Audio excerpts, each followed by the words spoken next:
Evet, Gürcistan'a gidiyoruz. Ama önce havalarında yemek yiyoruz. İlk durağımız Tiflis, sonrası Batum. Niye gülüyorsun ya? Ne güzel anons yapıyorum işte. Evet, şimdi sevgilimle uçağa biniyorum. Değil mi sevgilim? Evet, şimdi sevgilimle Gürcistan Tiflis havaalanına geldik. Müfteciden çıktık. Bizim videomuz bu kadar arkadaşlar. Umarım beğenirsiniz. Hoşçakalın. Birazdan bir markete gidip Link meyve suyu alacağız. Değil mi sevgilim? Nasılsın bugün?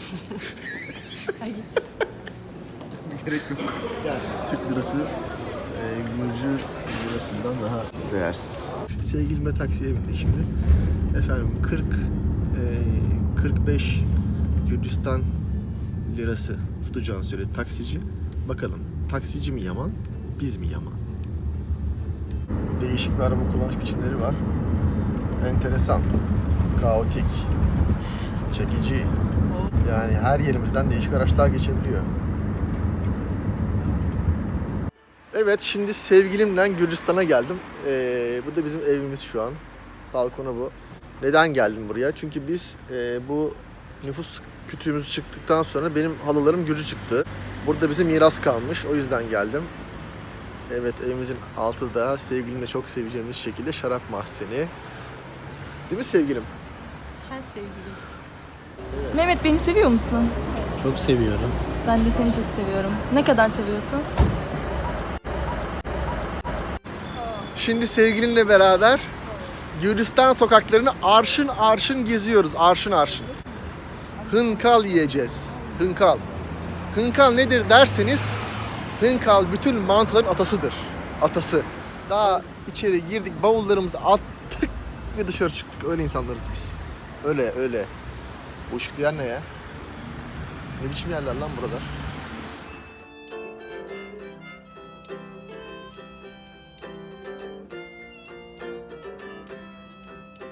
Oluyor. Peki o zaman şimdi bu elindeki şey hınkal. Hınkali. Ben bunu önce burasını ısırdım. Niçin? Çünkü içinde bunun suyu var, etin suyu var. Bu bir Gürcü mantısı.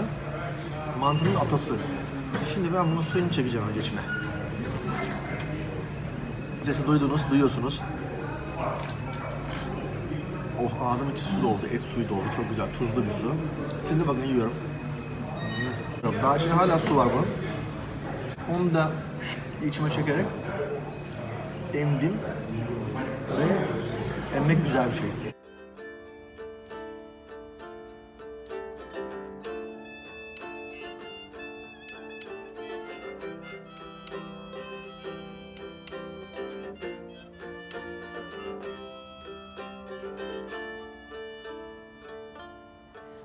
Evet, şimdi sevgilimle BİM'e gidiyoruz. Şimdi BİM'e giriyorum. Hiç yapma bence. Niye? Makyajsız daha güzel. Teşekkür ederim. Videoda demeseydin keşke, çekindim. Markete geldik, su alacağız. Çünkü su önemli.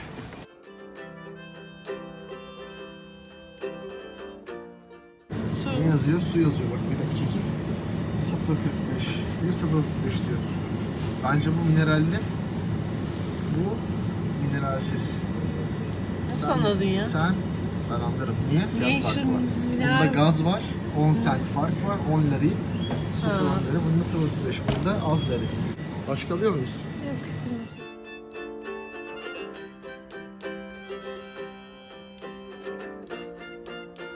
Bu da boza mı lan? Evet, şimdi sevgilimle Strada isimli bir kahvaltı mekanına geldim. Gürcistan'daki en iyi kahvaltı mekanlarından biri olduğu söyleniyor. Göreceğiz.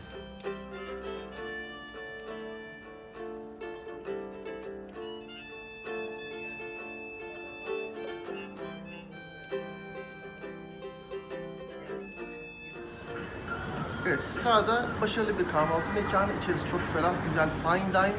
Ex Benedict yedik ama daha iyilerini yedim mi? Yedim tabii ki. Mekan çok ferah, çok geniş, çok tarz bir yer, çok başarılı. Gene gelecek ben. Kızlar çok güzel.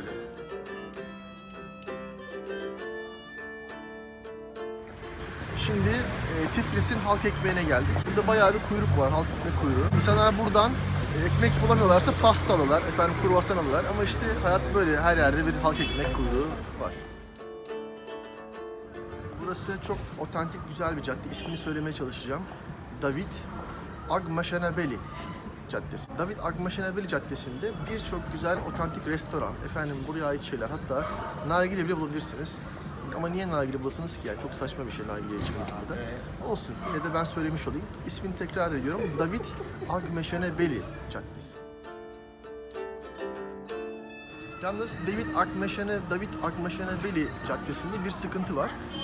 Yolda bok var. Yani bir sürü köpek sıçmış ve sıçtıkları bokları bırakmışlar. O kadar güzel cadde olmasına rağmen her an sağa sola bakarken, binaların güzelliğine bakarken siz de o boka basabilirsiniz. Az evvel bizim de başımıza geldi. Boka bastık. Üzdü bizi. Gürcistan Belediyesi'ni buradan şikayet ediyorum. Dava açıyorum hatta.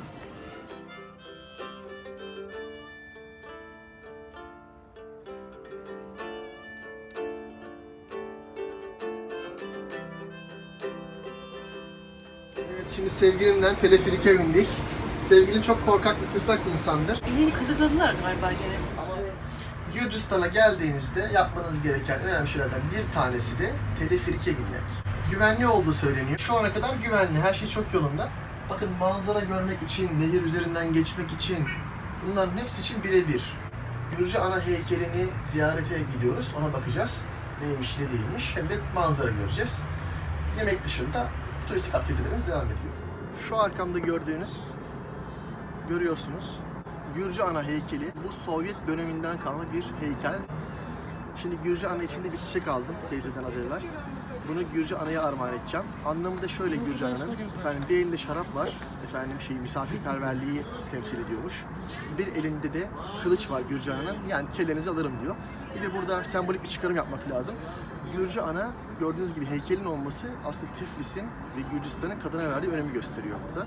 Şu çiçeği Gürcü anaya armağan edeceğim.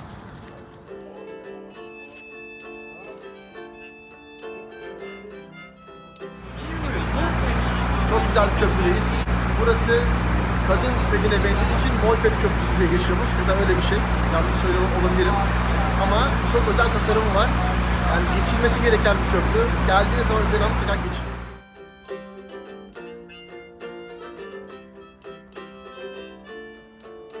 Samakit'ten Gürcü yemek yapıyor. Biz de Gürcü yemeği denemeye geldik burada. Öğrenelim bakalım.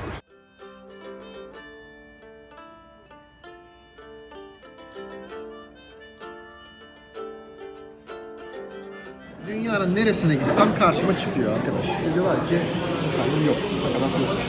Haşi, işkembe çorbası.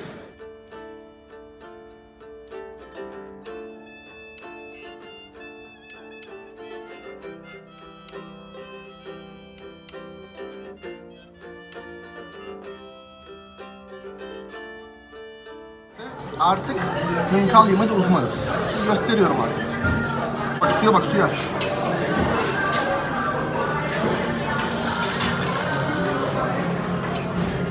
Suyunu emdim. Bak. İçinden çıkanı görüyor musun? O su, hala burada su var. Bunu da şimdi... Bunda kişniş yok. Kişniş koydurtmadık. Damak tadımıza daha uygun.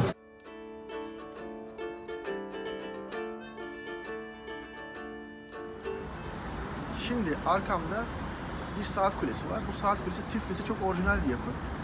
Ve tam olarak nedir, işlevi nedir, ne değildir hiç bilmiyorum ama bana Tiflis'i çok masalsı bir şehir yaptığı izlenimini veriyor.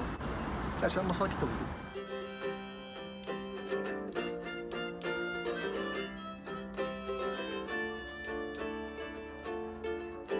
Şimdi fabrika denen çok kocaman bir mekanın içindeyiz ve buraya kahvaltıya geldik yine. Burada kahvaltıda kendini seçiyorsun. 15 liraya 5 çeşit şey seçebiliyorsun. İşte yumurta tercihin var. Yeşillik ne alabiliyorsun onu seçiyorsun. Sütle ilgili süt ürünleri. Ondan sonra et ne istiyorsun onu seçiyorsun. Tatlılardan bir şeyler var ve ekstralar var. Şimdi güzel bir kahvaltı gelecek bize. Mekanda Fabrika Hostel'in kahvaltı alanı.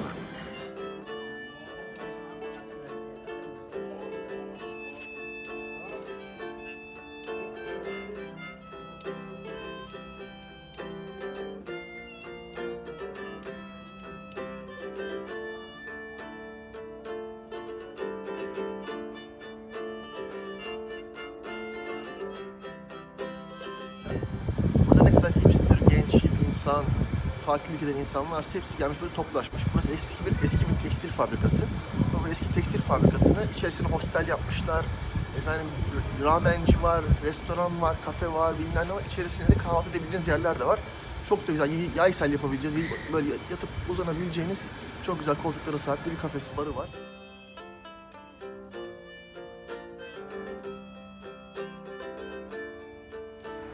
Şimdi burada size Gürcistan Tiflis'te bir grafiti yorumlayacağım. Kadınlar her türlü zehire, gaza, efendime söyleyeyim, her türlü pisliğe karşı hazırlıklılar. Takmış gaz maskesini bekliyor ama erkekler hazırlıklı değil. Biz hepimiz erkekler gebereceğiz, kadınlar hayatta kalacak.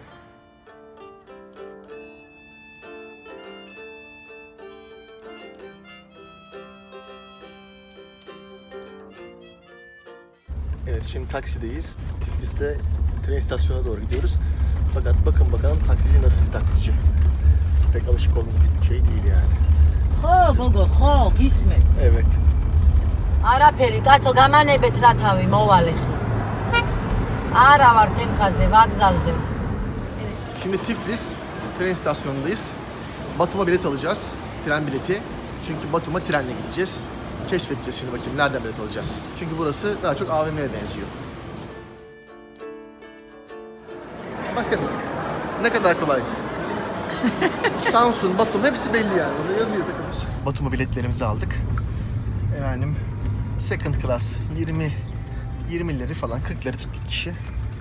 Şimdi yine taksiye bindik. Fakat takside enteresan bir durum var. Gördüğünüz gibi abi sağ tarafta. Yani burada direksiyon hem sağda hem solda. Artık varın siz trafiğin nasıl işlediğini artık siz düşünün. Oo, çok güzel kokuyor. Şimdi Vino Underground diye bir yere geldik. Köylülerin yaptığı şarapları satıyorlarmış burada. İzleyicimiz önerdi harbi yorumdan. Teşekkür ederiz ona. Bakacağız şimdi ne var ne yok. Ama biz açız. Yani biraz sirkemsi. Şimdi bakayım tadına bakayım. Evet, yanıltmadı. Ne kokuyorsa onun tadı var. Şimdi ikinci bardak şarabımı tadıyorum. İlk burunda çok dengeli. Gayet yumuşak şaraba benziyor. Rengi çok güzel. Şaşırtmadı. Burumda neyse genisi de o. Ya şarap, ben buna devam ederim.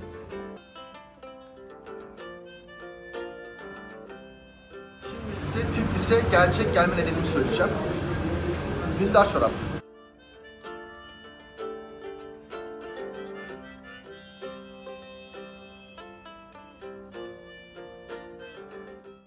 Şu anda Melogrando restorandayız. Chota Eterostovel Otel'in alt katında. Çok güzel bir restoran. Birazdan zaten caz müzik falan da başlayacak. Bugün Cuma.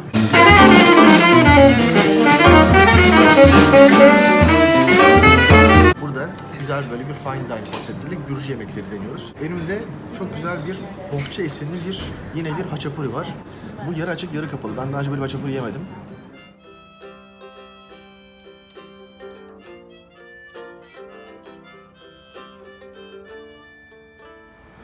Chota Rustavel Otel'de kalıyoruz demiştim. Tiflis'te. Şimdi Melagrano restoranda dün akşam bir yemek yedik. Melagrano'da sabahta kahvaltı var tabii, açık büfe. Fakat açık büfe kahvaltıda ne var mesela? Yine tabii ki haçapuri var. Yani Gürcistan'a özel. Sabahleyin bir haçapuri yiyebiliyorsunuz. Sonra burada özel fıkaliler var. Özel mezeleri bunların. Böyle çemenli falan filan. Yine içerisinde kişniş var.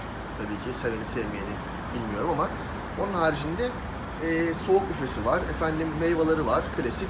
Ve şarküteri tabakları var. Vallahi biz kahvaltıyı çok severek ve beğenerek yedik. Yanında da kahve söylüyorsun. Bir de bir sıcak söylüyorsun. Ara sıcak. Mesela ben yumurta yedim. İstersen Eggs Benedict yiyebilirsin.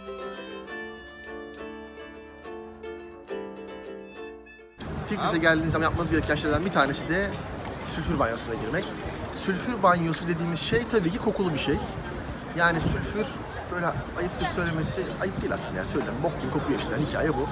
Yani cesareti olan insan için içine girip sıhhat bulabileceği bir şey. Mesela toksin atmak için, stresinizi atmak için giriyorsunuz, aile banyosu kiralıyorsunuz. İşte fiyatı değişiyor kalitesine göre, banyonun büyüklüğüne göre falan. İçine bir saat kalıyorsunuz, yıkanıyorsunuz, bıcı bıcı yapıyorsunuz, çıkıyorsunuz. Abano Tubani. Abano Tubani'ye geleceksiniz, unutmayın. Yazın Google'a Abano Tubani diye, direkt buraya getiriyor zaten. Şimdi iyi haçapurinin izindeyiz. En iyisi nerede yenir diye sorarken dediler ki Retro. Bizdeki en harika haçapurinin menbaına geldik. Retro'dayız. Burada sadece fırın var ve fırınlık ürünler var. Yani hamur işi var. Haçapuri buranın çok meşhurmuş. Bir özelliği de şu. Normalde hamurun içini buradakini sıyırıp alıyorlar. Dolayısıyla daha hamur azalmış oluyor. Sen böyle daha çok peynir tadını alıyorsun.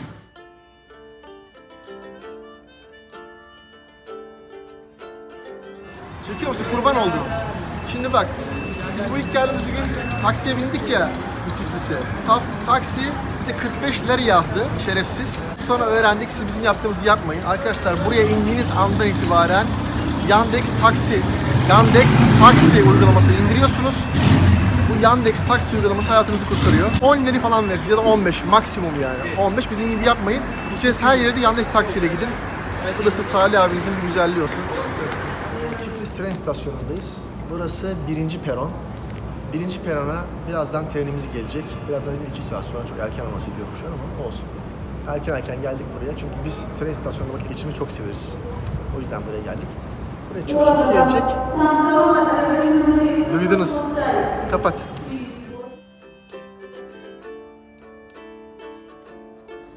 Tiflis Batum arası tren çift katlı. Böyle bakın. Yukarısı var, aşağısı var. Bir de bu arada arka taraf, yani şu arkamda gördüğünüz yer first class yolcular için. Pardon, yanlış oldu. First class yolcu olmaz. Yani bölüm first class, buraya giren first class binmiş oluyor. Bye bye Tiflis.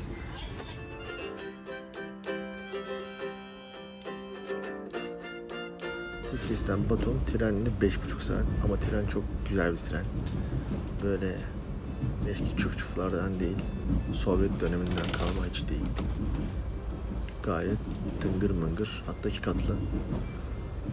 5,5 saatte Batum'a varıyorsun. Günde 2 sefer var şu an Tiflis'ten. Bir sabah 8'de, 8'i 5 geçe.